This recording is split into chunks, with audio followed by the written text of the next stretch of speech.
Right, welcome to Business as Unusual. This is the live stream where we delve into the pressing issues and emerging trends shaping the business landscape. We're going to get started in just a few minutes, but I want to just make note that registration was really high for this event. So tell us where you're coming in from. If you've got any questions, please feel free to add them to the chat, and we're going to try and get to all of them during today's session. I'm Kathy Steele. I am the CEO of Red Caffeine and your host today. And for those of you unfamiliar with Red Caffeine, we're a growth consultancy and we build and execute go-to-market plans for ambitious mid-market companies.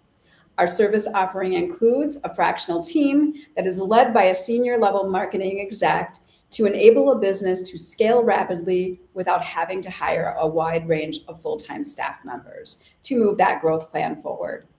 And for those of you who attended last month's session on customer research, today's topic, the future of SEO, builds on how you can use that type of research in your online strategy.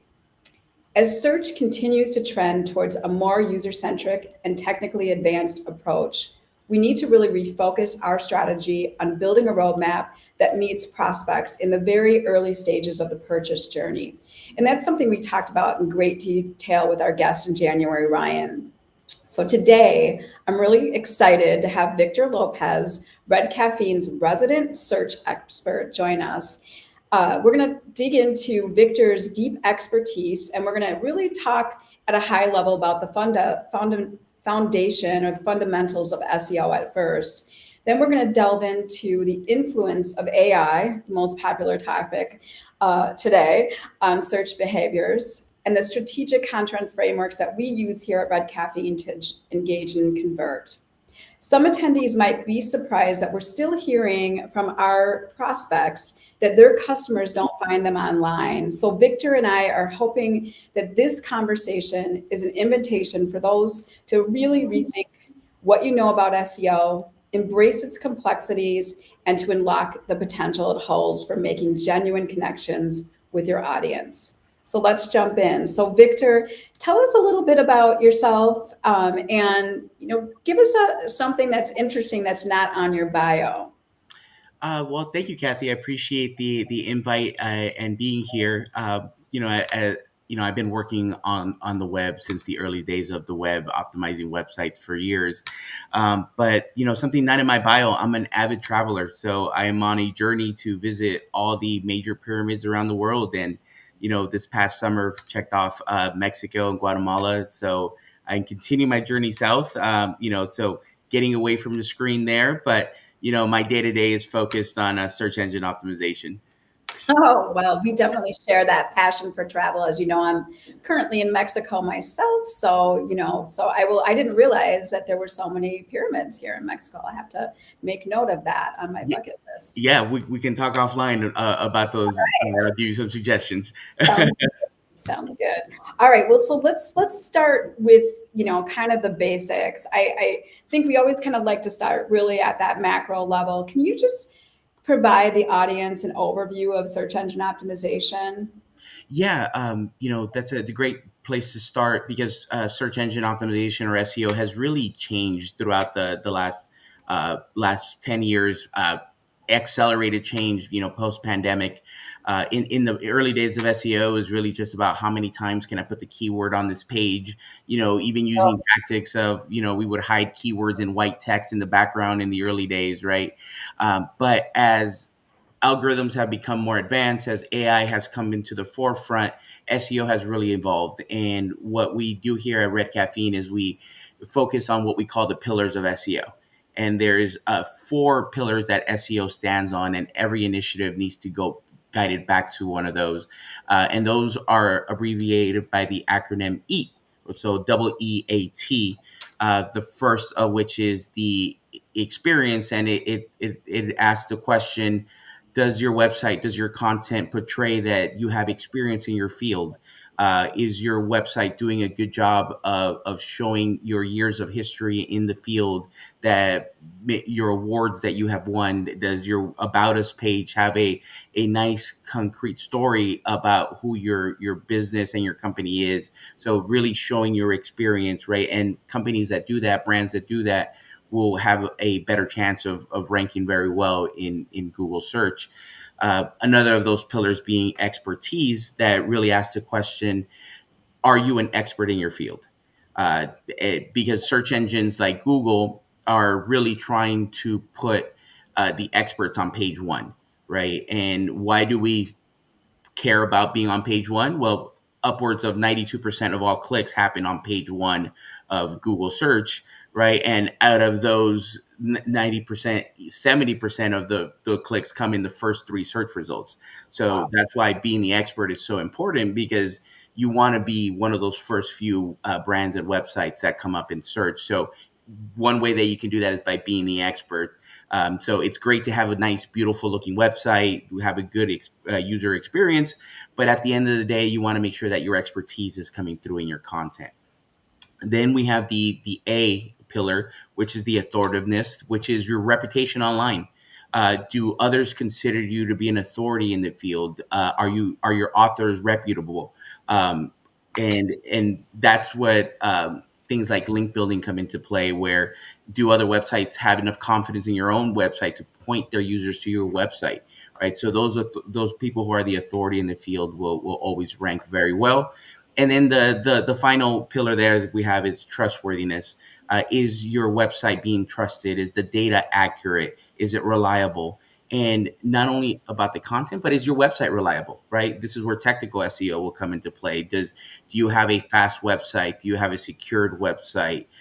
So a lot of technical aspects go about being trustworthy. So that's really what a modern SEO strategy looks at. It looks at your website in a holistic view, so that it's not only ranking one keyword or two keywords, it ranks up your entire website and you're a consistent presence in page one. And that's what we try to do here at Red Caffeine. If we move over to the next slide, we can also talk about something that will come up later on, is about intent and how search engines look at intent of your keywords, right? And understanding that your keyword strategy is geared towards the right intent. If a keyword is informational, understanding that you need to provide content that answers all these questions and provides a lot of information to your users. Is it a commercial intent, somebody that's mid funnel in the marketing funnel who is looking for comparisons, right? Comparing yourself to one brand to the other, comparing products in verticals. And then I think for our audience here, the ones that a lot of business owners will care about, the transactional keywords. Those are very low funnel keywords, users that are ready to convert, that are ready to make a purchase if you're an e-commerce site, ready to request a demo if you're a SaaS website. Understanding what those keywords are to be able to cater that content is very important. And then navigational intent just means, somebody that is looking for your website. So is your website branded correctly so that search engines can guide users to your web page? So that's what we call the keyword intent. And then if we go to the next slide, what we'll see is the tools that we use, right? This is what a lot of people in our audience are probably used to when we talk about SEO, right? But these are more tools, and everything goes back to those pillars, right? Like, for example, technical SEO, it's about the trustworthiness of your website. Do you have a reliable website? The on-page side of SEO really talks about the experience and the expertise, and those are the tools that we use to prove that we're experts, that we're in authority, and we have experience in our field.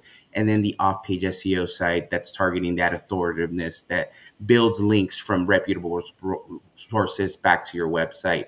So that these are the tools that we use in order to execute that modern SEO strategy that we focus around those pillars.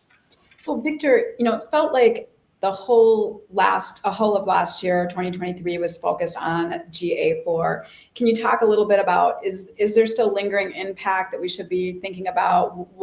Where are we at now with GA4? Yeah, Google Analytics 4. Wow, that's a hell of a topic to say. It was one of the biggest changes in analytics over the last decade. A lot of SEOs like myself, I'll be honest, were a little bit hesitant to go into Google Analytics 4 just because we were so comfortable with the previous version, Google Analytics 3.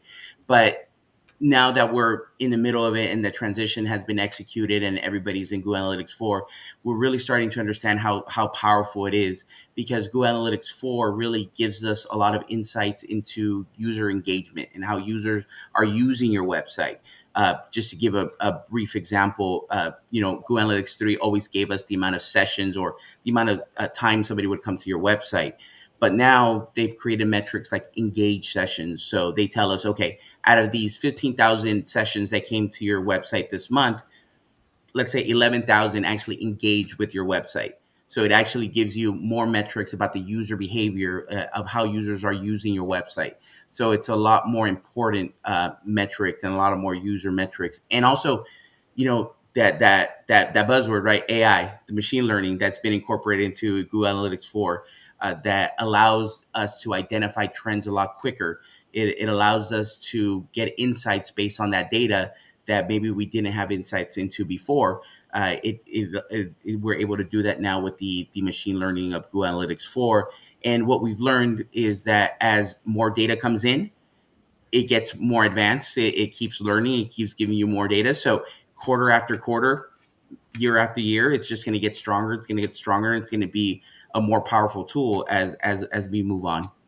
Yeah, I mean, I appreciate that. I feel like, there's been a lot of hype around some vanity metrics, and going back to what we, started our discussion with in terms of creating like a customer or prospect centric approach online. I think really getting more like meaningful data and input through our analytics programs and our measurements is going to help us refine our campaigns and do a lot better job of meeting that customer with content and information that's really relevant to them. So in terms of AI, I think you cited some really good, like samples or analogies when we were prepping for this conversation. Can you talk a little bit deeper about what is happening with AI and what we're seeing? I mean, I think we're still so very early stage, of course, but what are we seeing in terms of this AI and SEO revolution? Yeah, so particularly the release of ChatGPT in 2022 and its rise to prominence in 2023 brought AI to the mainstream, right? It's a lot of us that for a lot of people that was the first time they heard about AI and these kind of chatbots, and uh, going to these chatbots, typing in a question and getting an answer became very popular, and it was seen as a revolution in the space. But the reality is, AI and machine learning have been used in SEO for a long time now.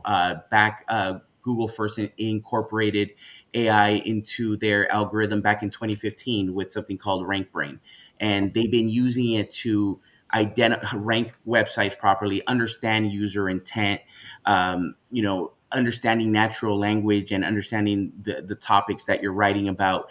As simple as they may sound, we were talking about this during our prep session, right? The understanding of the word and the word or, that in the past you would get the same results, and if you had the word and, right, like if you had the word orange and bicycle, right, you would just get orange bicycles. Right now you'll get some definitions of the color orange and bicycles, because you're looking at different results. So AI is being used by users in the space to try to get answers to their questions, and and search engines are adapting to it by incorporating it into their search engines as well. For example, Bing has a big incorporated chat GPT into their functionality.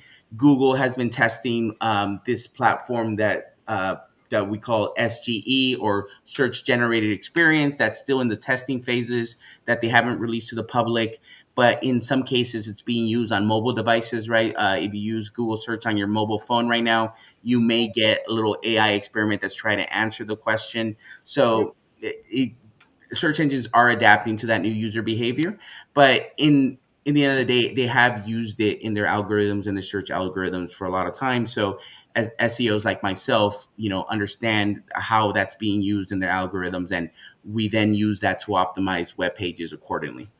Yeah, and so you mentioned SEG, which we thought there was going to be a larger release from Google this year. Talk a little bit about what's truly going on. Yeah, so SGE had initially had in Google Labs, which is like their experimental side, had an end date of December 2023.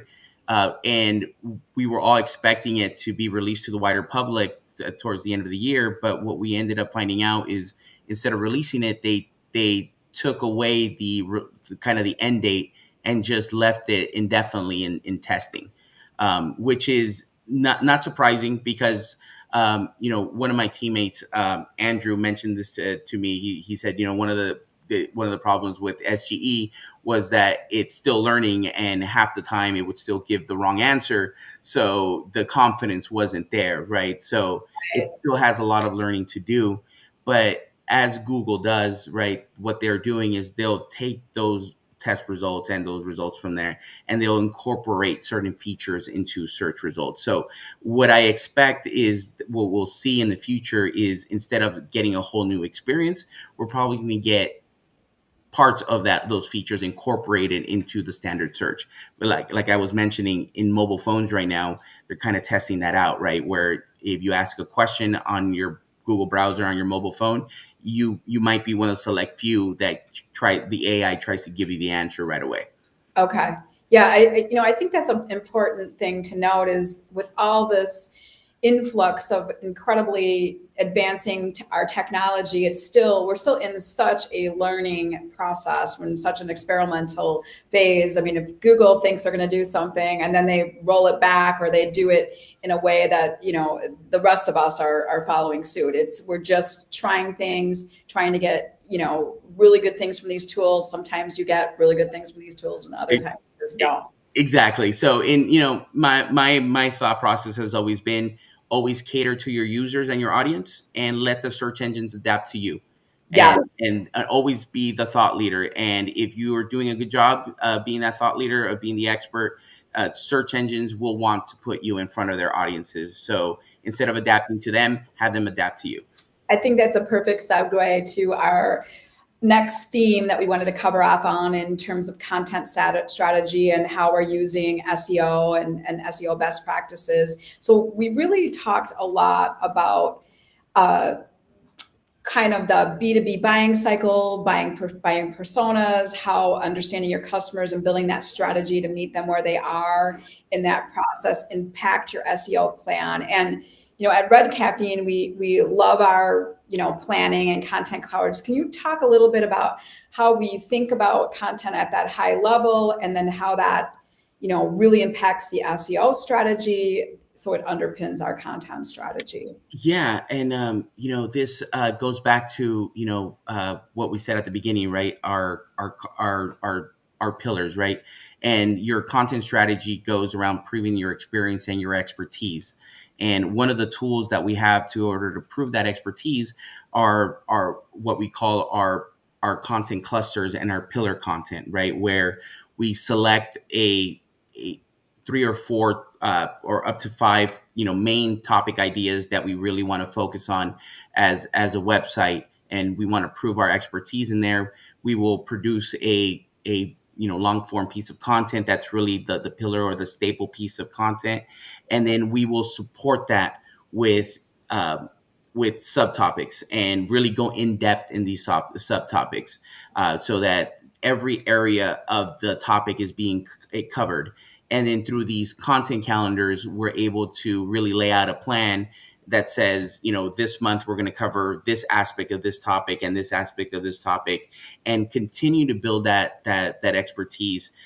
Continue to do research on a monthly basis to see what those new trending topics are, and ensuring that we're answering the questions that the audience is looking for, and understanding that every piece of content is not going to cater to every person, but it's important that we cover it so that we're covering that topic in its entirety, so that there's no gaps in that coverage.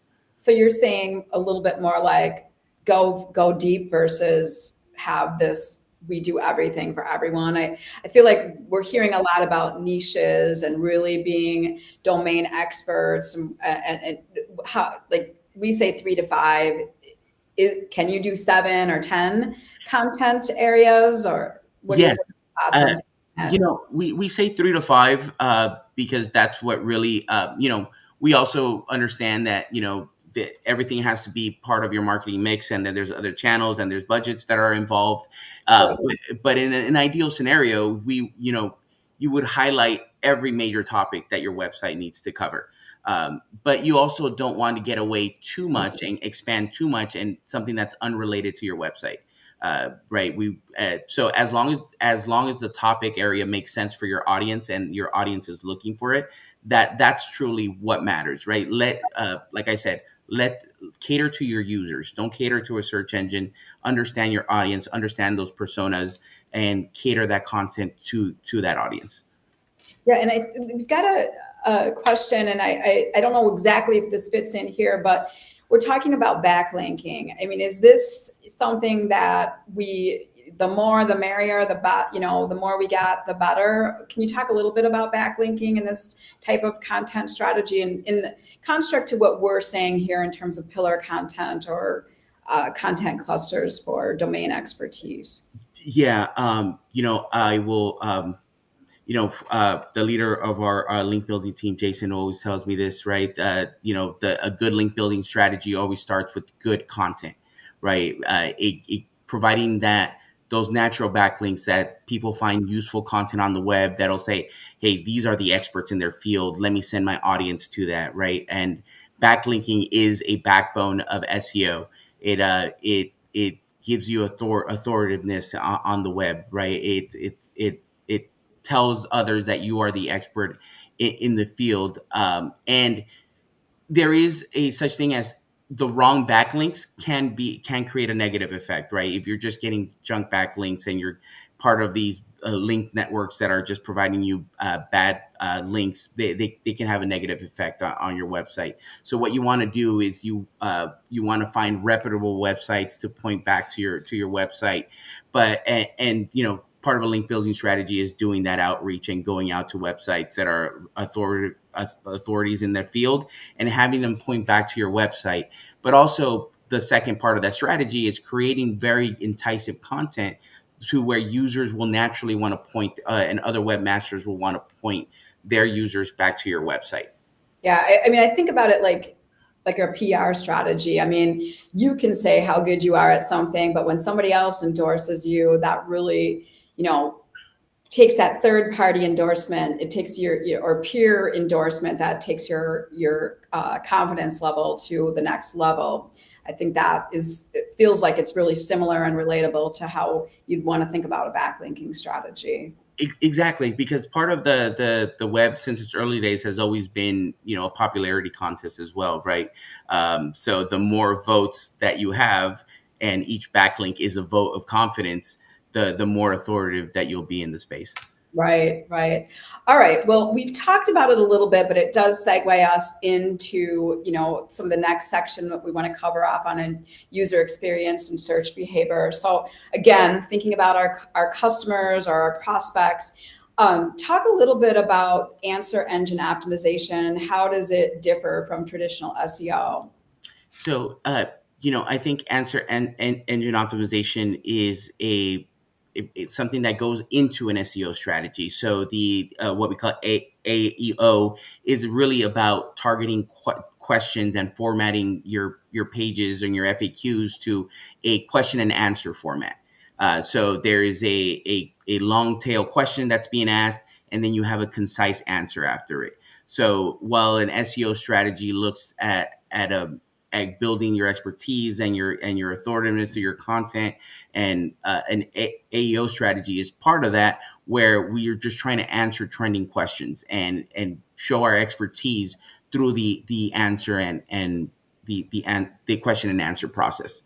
So it's more dedicated to instead of covering a topic in broad and a long form content, it's about what's the question, what's the answer.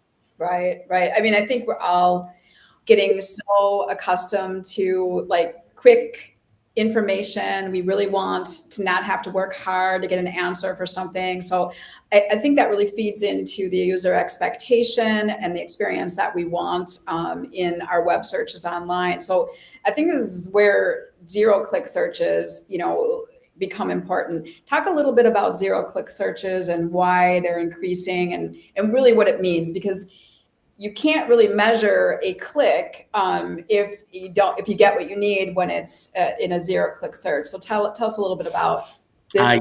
Yeah. Zero click search. I've talked to many a business owner who is frustrated by this, right? Or a lot of webmasters that get frustrated by this because, as we're seeing here on the screen, what a zero click search is somebody types in a question or a query into a browser like Google Search, and instead of being guided to a website, at the top you get the answer to your question, right? So here we ask the question, what percentage of users use Google Search? You see that the search engine provided us the answer, right? That tells us that about 81% of users are using Google Search. What does this do? The user got the answer to their question. Therefore, they're probably not going to click into the listing, into the search result, because they've got their answer. But I think as a brand, we need to, and as companies, we need to learn to embrace this. One of our SEO strategists and one of my mentors in this business, Mauricio, the way he likes to look at it is saying, we have to understand the user intent and ask ourselves, if a user is typing this type of question, were they really looking for a website to take a look at, or were they just looking for the answer? And so as a brand, we have to embrace that and search for these questions that are being asked, and be the brand and the company that answers this question, so that when a user consistently sees us, that we're the ones answering these questions, it builds confidence in your brand, right? One analogy that I like to make, right, is this is kind of the payment for SEO, right? In paid media, you pay Google and search engines in dollars to be able to get your placement. In SEO, we pay them with information for the users. And if you're a good partner to the search engine and you're providing them the information that they need to give to their users, then for the queries that are more complicated, that you do need in-depth content, search engines will lead them to those, right? And at the end of the day, that's really what we care about. We care about those more complicated questions that are going to take users who are really interested in our product offerings and take them to our website, and then provide them a journey through our website to convert to either buy a product or buy a service that we're offering. So it's really understanding the intent around these queries and seeing, okay, which ones are really transactional, that we really care about driving users, and which of these are just questions that people are looking for the answer to, that, this question may be asked by a college student, and do we really, care if that college student goes to our website if they're just looking for a quick answer, right? What we care about is that the decision makers from a company and a brand are the ones that have more complicated questions, are guided to our through our websites. Yeah, I mean, definitely love the idea of quality versus quantity in so many. And I think the complexity online, we've got so many types of users, so many levels of sophistication and expectation of this self-service, whether, businesses have a more consultative approach to their sales process. I think we a lot of times just forget what they're doing, well before they've ever chatted you or completed an RFQ. It's what they're doing in that search process way in advance of them actually converting to download your white paper or what have you. Exactly, and that's what part of what we do, right, at Red Caffeine, is we provide you a concrete keyword research and strategy that says these are the informational keywords that really you're just going to write informational content of, that might be eligible for zero click search, and versus these are the pool of keywords that are really going to drive engagement and RFQs or purchases from your website. Right. So talk a little bit about content, because I mean, it's like a race I mean, it's so challenging, and we're seeing this influx of AI generated content, and there's, truly authored expertise content. How is this going to impact SEO and search longer term? So one thing is, search engines themselves are gonna adapt to this new world, right, of it being overflooded with content, and like we saw at the start, there's that experience, right? So a AI search chatbot or content generator, they can help you write a piece of content, and they can help polish up a piece of content to show expertise. But what they can't do is show your experience, right? So always having a somebody within the company that's guiding that content, that's providing that experience and giving those insights will always be very powerful to content as well. So I think as we get flooded with a lot of AI generated content, which I think a lot of us have been frustrated with over the last year, it's always important to remember that the websites and the companies that show their experience through that content is what's going to really do the best. And to, use AI tools just as that, tools to Right. improve your writing, but not to guide your strategy. So agree. I mean, I think we've been using lots of tools for years, but this is really accelerating our ability to create content, and fast track research and things like that. But it doesn't solve for writing good original content and having that domain or knowledge base. In terms of using old content, though, talk a little bit about, what do we do in terms of, like, if we've got existing content and it's still got a lot of great core to it. How important is it to look back at something maybe you created 3 years ago and refresh that type of content? I think it's always important to refresh your content if it's going to be beneficial to the user. Okay. Always be updating statistics to newer statistics. Always keeping it fresh so that it's useful to the audience. Right there are going to be pieces of evergreen content that can just live on your website and will always be relative. But you always want to be looking at every piece of content that's on your website and ensuring that it's as useful as possible to your current audience. Maybe in the 3 years you've changed who you're targeting, so you want to refresh that content to target that new audience. But one thing that you don't want to do is just set it and forget it. Right? It's one thing to look at a piece of content and say, you know what, it's still really relative. We don't need to adjust anything. Then, oh, we wrote this and we just forgot about it. So I think you always want to be refreshing content where it makes sense. You always want to be updating content where it makes sense.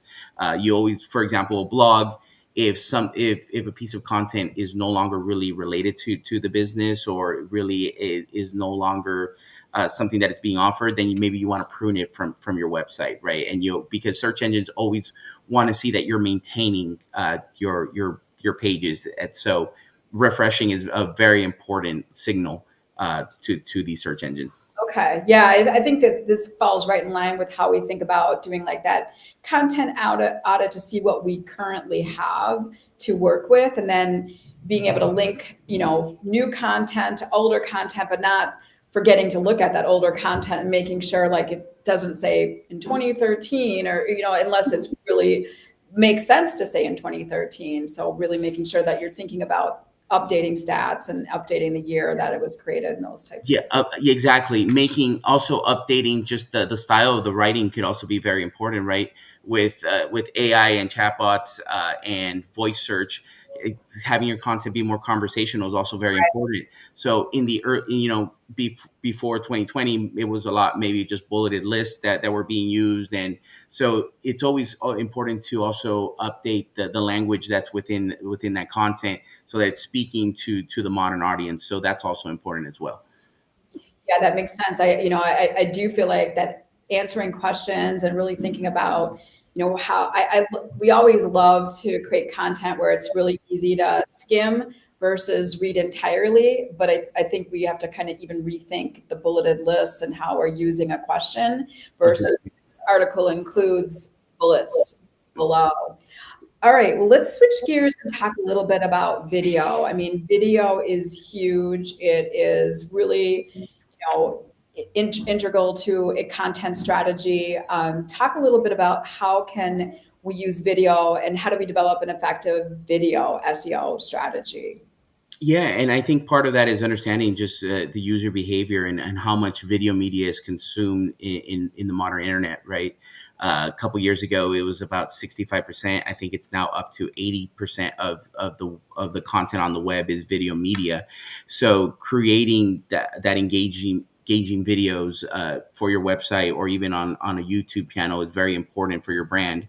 And creating a strat, just like you would with your content, creating a strategy around topics that will cater to your audience is very important. So not just making a video for the sake of making a video, but with a strategy behind it of something that you're trying to incorporate to make it more engaging.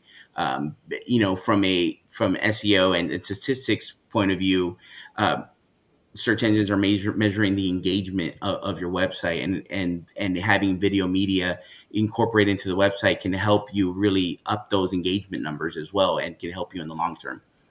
So again, I'm going to take you to telling us about really thinking about hosting video content on platforms like YouTube versus actually hosting video content on your web page. Talk a little bit about, how you should think about where you're adding your content or video content. Yes, because there's SEO. That's a great question, because there's SEO around YouTube, right? For example, and optimizing your videos for better rankings within YouTube and coming up to that YouTube audience and building that audience, which is great to have, because YouTube is one of the leading search engines as well. But it's also taking that and incorporating it into your website, to going back to our pillars, right? Providing video media to help prove your expertise, right? If you're selling a product, having videos of those products and how they're used on your webpage can be very beneficial, rather than having them offsite on a YouTube channel, right?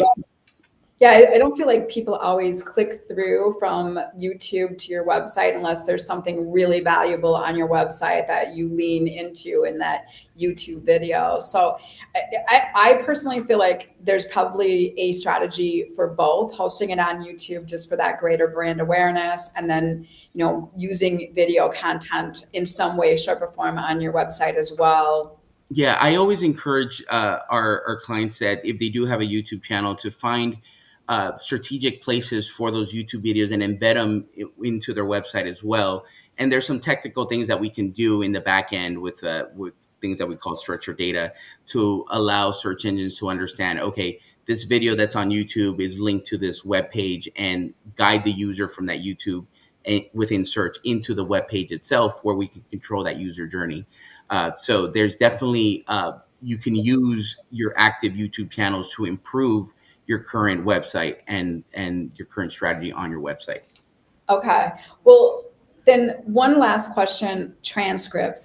I mean, I think we're seeing just this real ease of transcript creation through use of AI, some of video conferencing.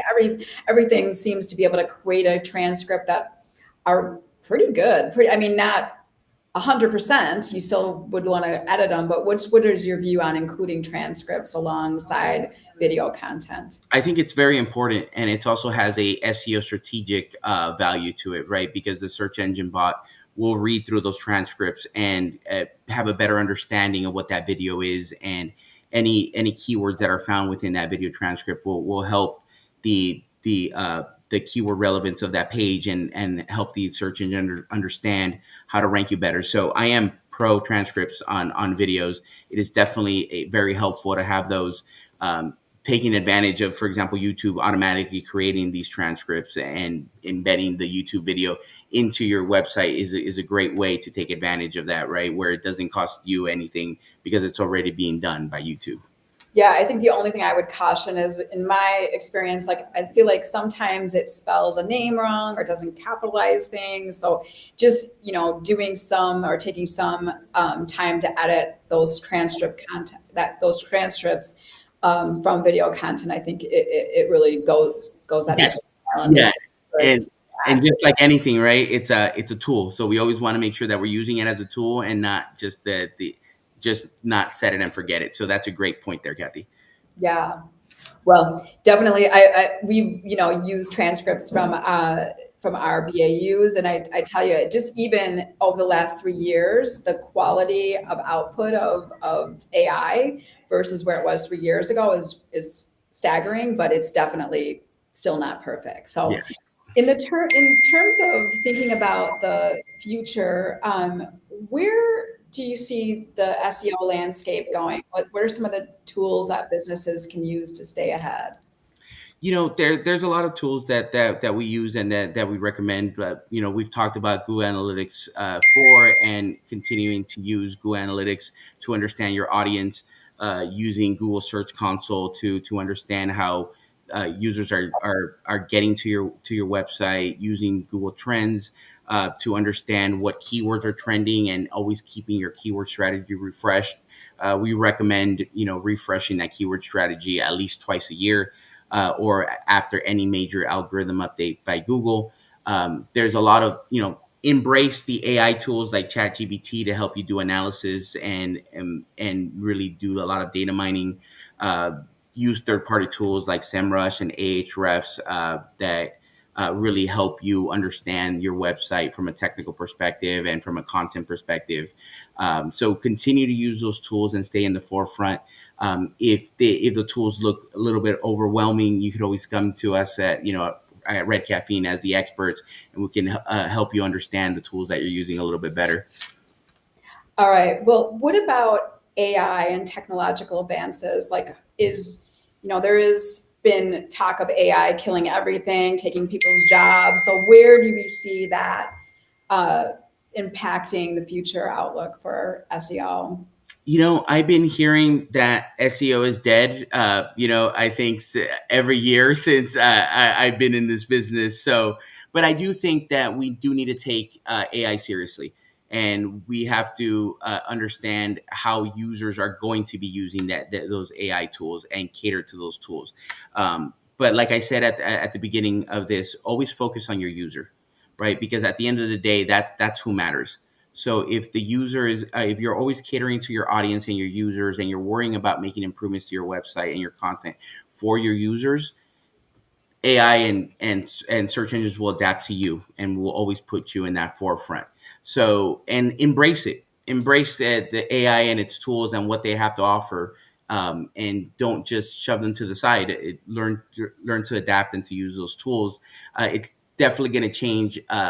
Search, the user behavior, the zero click searches, as we mentioned, right? Getting the answers right away. It may reduce the overall traffic that's going to your website, but at the end of the day, knowing that the traffic that you will be getting to your website is going to be a lot more qualified. So learning to understand the users that are in your website and guiding them through your website is going to become a lot more important, because you'll know have a lot higher intent for your business, right? Because somebody who got past the AI with that simple answer is looking for more in-depth content or an actual product offering that you have to offer.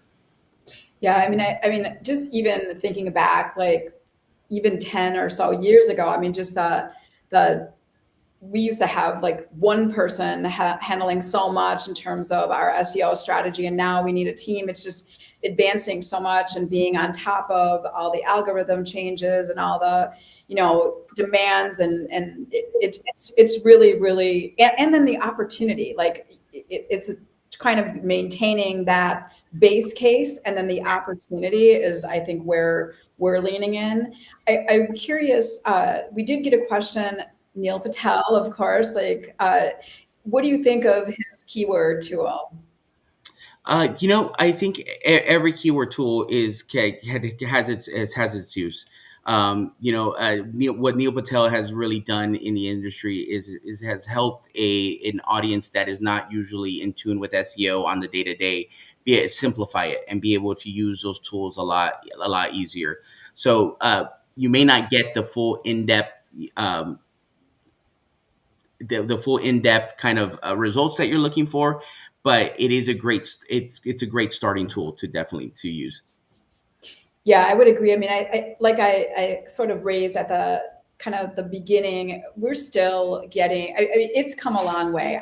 I mean, I can remember 10 years ago being in meetings with clients and they didn't even know what SEO like stood for. And now we have clients that are very knowledgeable, and really pressing us and pushing us to even, further their knowledge base. So it's everything in between, but there is definitely a gap in the marketplace knowledge, and a lot of opportunity to meet people at the very basic level, just to understand SEO from that standpoint, as well as this more technical, advanced opportunities we're going to have with the introduction of some of these new AI tools. So, Victor, like, as we're thinking, as we're kind of wrapping up the conversation today, what would be like 3 key things you'd want to leave our audience with today?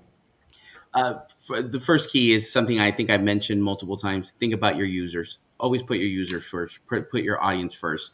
Make changes on your websites and write content for your users, and you will be compensated in the long run. Number 2, embrace the new trends. As a business, as you embrace SEO trends, what that'll do is it'll put you up in front of the right audience that will lead to your bottom line. And number 3, always be learning, right? That things are changing, always be learning. And if you're always doing that, I think you'll set up yourself and your business for success. Yeah, I love it. We are a culture of learning, so definitely. I mean, I learn something every time we do a business as unusual session. I'm just was thrilled to have you on today, and I appreciate you sharing your knowledge base. And thank you, Michelle, for the question. We appreciate the Q&A. If there's any further questions, thank you. We're going to lean into kind of what's happening next, but we want to first really thank our sponsors. We've got Parker, you could bring up the sponsors. Oh, first we want to let people know how to get a hold of Victor if they've got any further questions. We've got his contact information here. Just reach out to him. Just put business as unusual in your communication and he'll know where the question is coming from. We want to always give a nod to the 3 companies that support the Business Unusual, our sponsors, M3 Learning. They are creating sales superstars through training and coaching. We've got HR Source, the Association for Employers. They're going to help manage HR needs more effectively and efficiently. And then Insperity, delivering full service HR solutions. And then we want to sort of lean into what's next, what's coming in to play in March of 2024. So we are going to talk about branding. So join us to learn more about the impact of branding. So we've been talking so much, and thank you, Victor, for saying that the customer experience is so important, because we believe that also is key in your branding efforts. So we're going to dive into how a well-crafted brand can fuel business expansion with customers and employees. And we're going to talk to a special guest and one of our clients, David Carbon, who Victor knows and is a big fan of Victor's he's the vice president of Lexco Cable. And David is going to share his perspective. He's a third generation leader of a family business with a blend of tradition and innovation. And in that session, we're going to talk about the impact of branding and how it has impacted business growth for Lexco. We're going to step through their experience and journey. And then we're going to talk through the benefits of investing in your brand to enhance your market presence, customer loyalty, employee experience and satisfaction, and the impact it could have on your revenue. So, Victor, thank you so much for being here today. I really, really enjoyed having you today, and it was just so much of a wealth of knowledge that you shared with us. Thank you, Kathy. It was great to be here. I appreciate the invite and look forward to doing this again one day. Yes, absolutely. We're going to have to do part 2. So I'm Kathy Steele, and it was a pleasure to host this discussion today. We hope that some of the ideas and insights that we shared will really help you think differently about your online strategy. And we want to remind you that the key to success in marketing is really understanding and engaging with your customer at every step of their journey. We encourage you to apply some of the learnings today from today's session and keep exploring new ways to put your customers at the heart of your business strategy. So for more insights or resources, please feel free to reach out to any of us at Red Caffeine. So let's continue to challenge the usual and push towards innovative, customer-centric business solutions. Until next time, keep building badass businesses that people want to work for and with. Thank you.